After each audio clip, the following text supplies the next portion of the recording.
தம்பி, இவர் செய்திருக்கும் இந்த பணியை நான் நேத்தி முதலமைச்சரோட பேசிட்டு இருந்தேன்.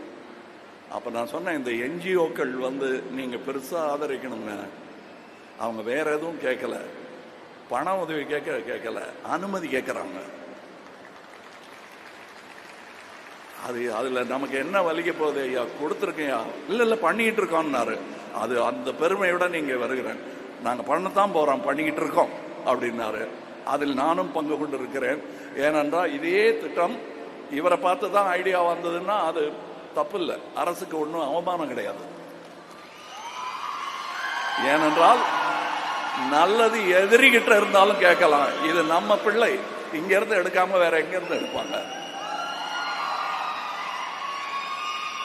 ஆக அரசு ஒரு பெரிய திட்டத்தை அறிவித்திருக்கிறது. இதே மாதிரி அதுல எனக்கும் பங்கு உண்டு, உங்களுக்கும் பங்கு உண்டு, எல்லாருக்கும் பங்கு உண்டு. இதுதான் சொன்னேன். இது கல்வி சம்பந்தப்பட்டது மட்டும். இங்க நான் பேசுன நீட்டு கூட அரசியல் அல்ல, கல்வி சம்பந்தப்பட்டதுதான். ஏன்னா இந்த விழால அரசியல் பேசக்கூடாது, அது நாளைக்கு போற இடத்துல பேச வேண்டியது.